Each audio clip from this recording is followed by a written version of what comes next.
Ini adalah konten warning untuk Anda tradepreneur. Kalau Anda tahu biasanya saya suka memberikan tanggal berapa indeks naik, tanggal berapa indeks turun. Ketika COVID crash, Anda bisa tahu di konten ini kapan IHSG rebound. Semuanya happy dengan analisis Astronaci.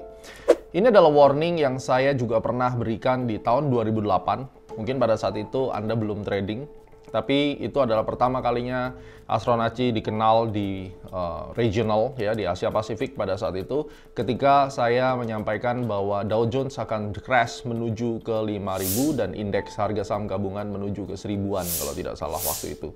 Dan alhasil faktanya Dow Jones turun sampai 6.500, walaupun nggak menyentuh 5.000, but at least so close, karena pada saat itu kalau saya nggak salah sekitar 17.000-an ya. Dan berikutnya adalah di majalah Forbes Magazine 2011, saya menyampaikan bahwa indeks akan mencapai 4.100 di tanggal 25 Juli 2011 dan di inilah.com tanggal 22 Juli itu Jumat ke Senin ya kurang lebih, dan setelah itu crash. Yang akan saya sampaikan hari ini merupakan sebuah warning yang bisa terjadi dan bisa juga tidak terjadi. Tetapi sebagai investor, Anda wajib untuk mengetahui apa yang saat ini terjadi di negara kita dan bersiap-siap untuk hal yang terburuk, karena dengan demikian Anda bisa mengamankan portofolio Anda. Yang namanya crash atau economic problems itu tidak memberikan warning, tiba-tiba saja terjadi, dan hanya melalui Astronaci Anda mungkin akan tercerahkan akan persiapan. Ya, kita doakan saja mudah-mudahan tidak terjadi apa yang saya ceritakan, tetapi kalau harus terjadi Anda sudah siap untuk check out dan kemudian mengamankan posisi. Oke, setelah recovery COVID dari tahun 2020, saya punya catatan di sini, kita belum merasakan crash yang signifikan. Crash yang terburuk, ekonomi yang paling buruk itu 2020, tidak terasa di tanggal 24 Maret 2020 menjadi bottom ya, dan kemudian harga naik terus sampai sekarang. Memang ada koreksi di tengah-tengah, ada yang namanya ekonomi yang bergejolak ya, tetapi tidak signifikan. Anda jangan lupa bahwa crash di market yang diikutin dengan makroekonomi yang bermasalah itu terjadi setiap 2 tahun sekali. Short term cycle-nya. 2011, 2013. Ya, nanti saya akan bahas apa yang akan terjadi saat ini. Anda juga ingat 2015. Itu terjadi berturut-turut selama periode interval 2 tahun. Lalu Anda juga melihat sekarang 2020 bottoming naik terus sampai 2022. Sudah masuk interval 2 tahun dan apa yang akan terjadi ini yang akan kita bahas.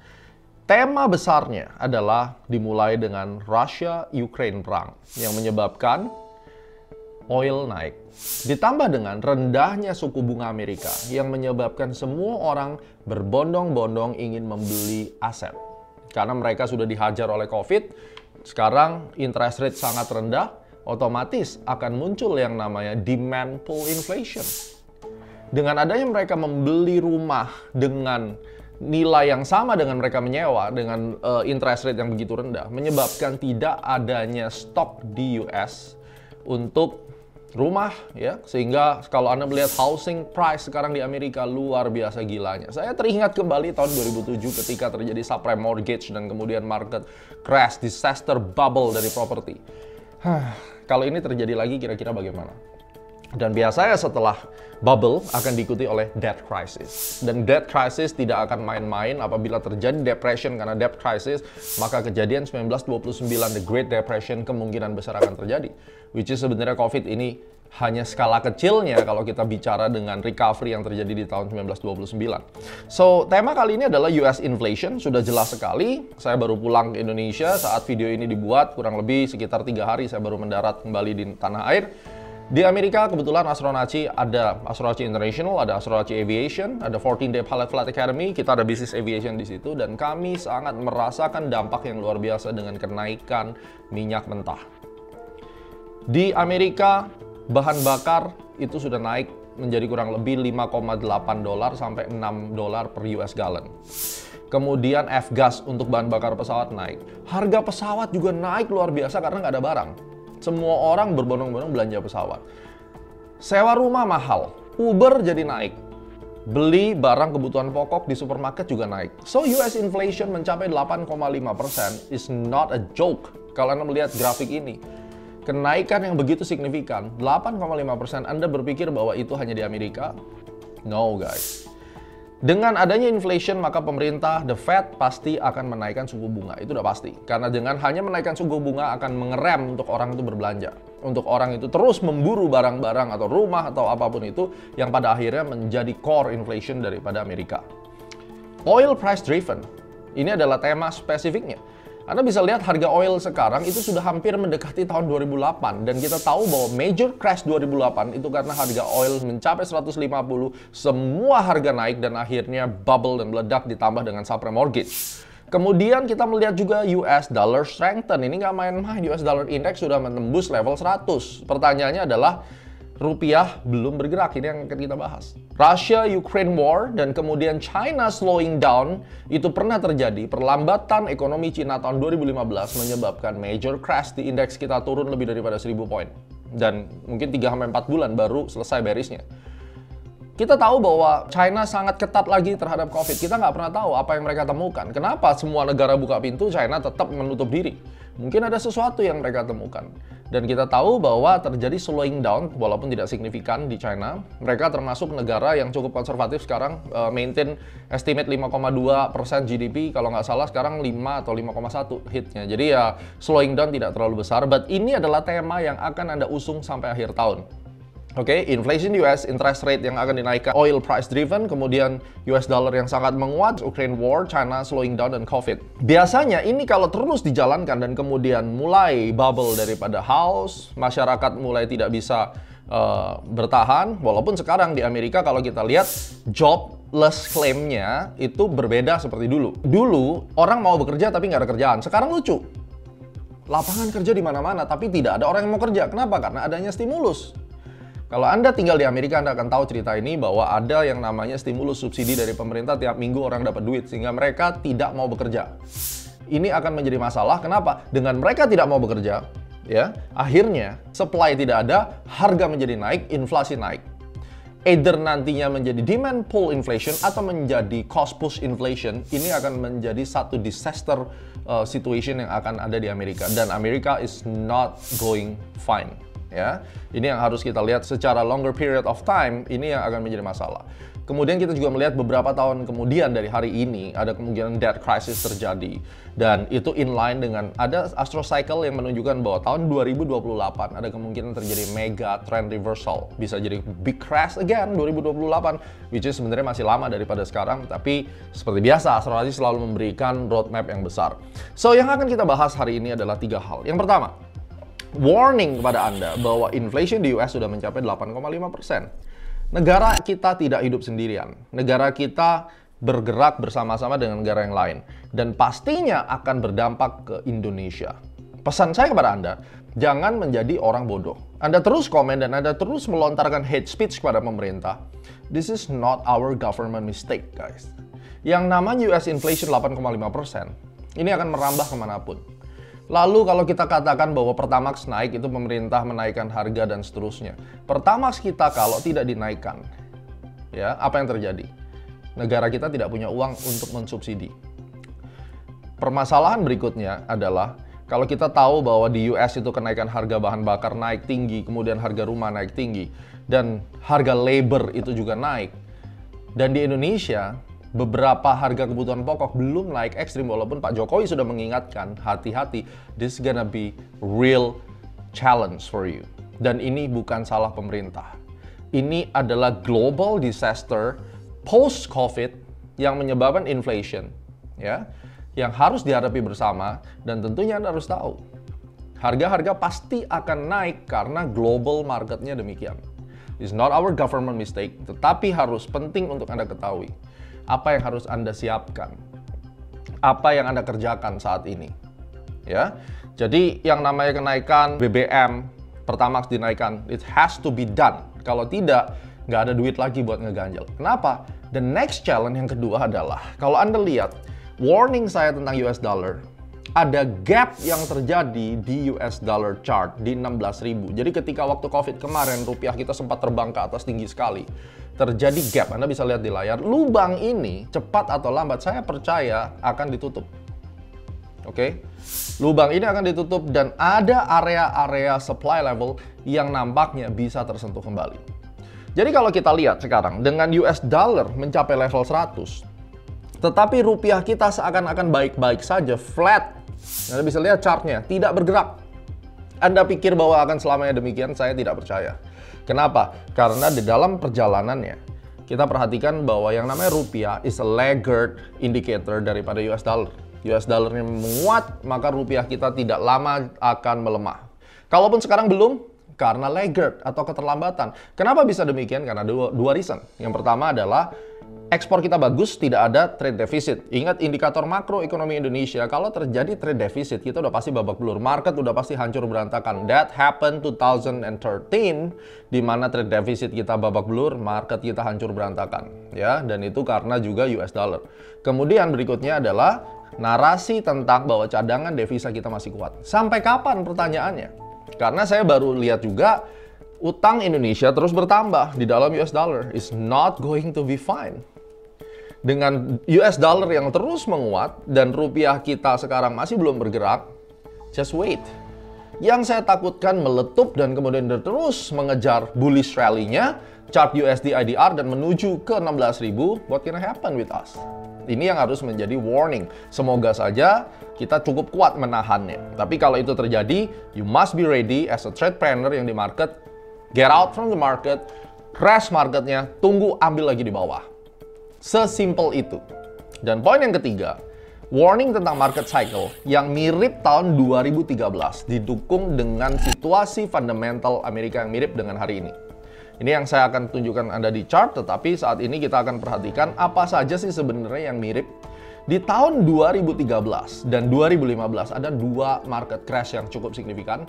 Di tahun 2015 itu karena China, makanya waktu itu kalau Anda ingat crash made in China, 2020 juga orang bilang crash made in China karena adalah COVID, tapi di tahun 2015 itu karena slowing down daripada China economic growth. Tapi di tahun 2013 kita tahu di situ yang mirip dengan kita saat ini adalah satu, Ben Bernanke pada saat itu ingin menghentikan atau mengurangi stimulus dari quantitative easing yang ketiga. Apa yang terjadi sekarang? Jerome Powell tapering. So keduanya sama-sama tapering. 2013 dan 2022. Kemudian poin yang kedua adalah pada saat itu terjadi kenaikan barang karena inflasi, juga disebabkan karena mau pencabutan subsidi, kenaikan karena BBM di Indonesia. Itu terjadi juga di negara kita. Dan sekarang Pertamaxnya naik, mirip kejadiannya. Dan yang ketiga yang belum terjadi saat ini, 2013 terjadi pelemahan rupiah yang cukup signifikan selama 1 tahun. Terus boom, naik sampai 2014 diikuti dengan crash di 2015. So kalau kita perhatikan, ini yang terjadi di 2013 mirip-mirip dengan terjadi di 2022. But ada kombinasi. Kemungkinan besar nanti di tahun 2015 efek China slowing down ini juga akan berpengaruh di sini. Jadi yang saya takutkan adalah crash kali ini adalah gabungan daripada 2013 dan 2015. Mari kita langsung lihat di chart. Karena tidak hanya kondisi makroekonomi, chartnya juga memperlihatkan hal yang sama. Kalau Anda mengenal filosofi tentang price action discount everything, maka Anda akan tahu kenapa saya mengcombine antara makroekonomi, valuation, dan market action melalui chart. Mari kita langsung lihat kesamaan di tahun 2013 dan 2015 sebelum crash dengan yang ada sekarang. Oke, trade planner, sekarang langsung saja kita lihat ini tahun 2013 di mana price actionnya mirip dengan apa yang akan terjadi di kali ini. Kita melihat bahwa yang saya lingkari warna biru ini adalah pola crashnya. Dan secara keseluruhan sebenarnya crash ini merupakan bagian daripada trend bullish yang utama. Dan kalau kita perhatikan, pada saat dia membuat bottom di bawah sini, ini adalah titik nol yang kita bisa lihat, terus kemudian dia mulai naik, dan 5 wave pergerakan yang sampai atas ini adalah pergerakan yang kita sebut dengan extended wave 5, di mana wave 5 yang terpanjang, tapi kita tahu bahwa 3-nya tidak yang terpendek, dan kita perhatikan setelah 5 terjadi ini drop. Dan kita tahu di 2013 seperti yang tadi kita sampaikan, apa poin-poinnya kita lihat ada poin 1, 2, 3, dan itu adalah yang kejadiannya kurang lebih mirip di tahun 2022. Kita bisa lihat setelah wave 5 rally, ada satu kejatuhan yang cukup besar sekali, dan ini sudah terjadi di tahun 2013. Next slide, kita akan melihat apa yang terjadi di tahun 2015. Nah, ini adalah crash tahun 2015 di mana orang mengatakan bahwa ini adalah China related, di mana crash yang terjadi disebabkan karena pada saat itu perlambatan ekonomi China, dan kita bisa melihat pergerakannya sama 1, 2, 3, 4, dan kemudian wave 5 diikuti dengan kejatuhan yang luar biasa sekali, dan kejatuhan ini memakan waktu lebih dari 2 bulan untuk dia recover, dan memang pada akhirnya terbang ke atas. Ini yang kita lihat bahwa ternyata pada saat sebuah cycle harga di mana IHSG itu mengikuti ya cycle daripada 5 wave rally ini terjadi semuanya, biasanya akan ada sebuah correction besar, alasannya bisa apapun. Dan saat ini kan kita menduga alasan yang akan terjadi adalah poin-poin yang saya sudah kemukakan sebelumnya. Dan langsung saja kita lihat apa yang terjadi di tahun 2022. Ini adalah 2022 cycle setelah crash yang terjadi di 24 Maret 2020, di mana di dalam video YouTube live saya mengatakan bahwa ada bottom di situ hingga naik sampai hari ini belum ada crash yang besar. Yang mungkin Anda lihat adalah pergerakan dari wave 3 ke 4 ini adalah crash yang mungkin lumayan banyak sideways-nya, tetapi belum crash yang super besar dibandingkan 2013 dan 2015. Kalau kita perhatikan di dalam pergerakan 4 ke 5 ya, ini sudah membentuk 5 wave lagi, subdivision daripada wave 5, dan keseluruhan itu sudah masuk di dalam area zone wave 5 yang areanya saya kuningin ini di sini, di mana targetnya adalah 7.235 dan 7.350. Dari situ Anda tahu kenapa sih waktu di bulan Juni saya sekali lagi menyebutkan bahwa indeks akan mencapai level tersebut, karena pola ini. Dan ternyata benar terjadi 5 wave rally. Pertanyaan berikutnya, area zone ini sudah kena dan kita bisa lihat terjadinya bearish divergence yang sangat jelas di situ.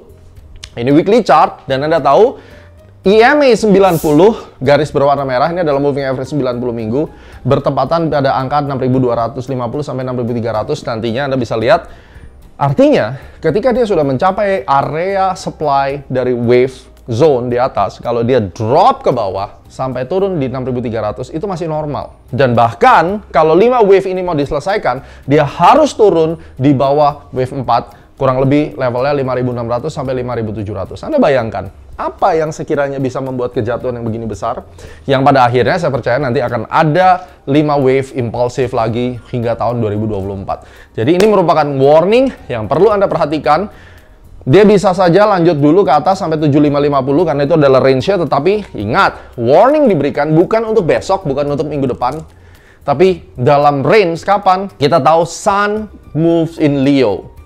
Mulai dari bulan Juli, kemudian di Agustus ya, itu akan masuk di mana matahari masuk di zodiak Leo. Most of the time terjadinya big correction itu ketika di tanggal-tanggal tersebut, dan saya mengincar mungkin Agustus minggu ketiga. Anda bisa perhatikan antara tanggal 24 dan 28 jika indeks kita masih terus naik ataupun mungkin sudah drop, dan kemudian kita bisa lihat nanti membuat dead cat bounce, itu bisa terjadi lalu drop lagi. Anda bisa lihat tanggal-tanggal itu dan pastinya akan saya update. So, ini adalah warning yang perlu Anda perhatikan.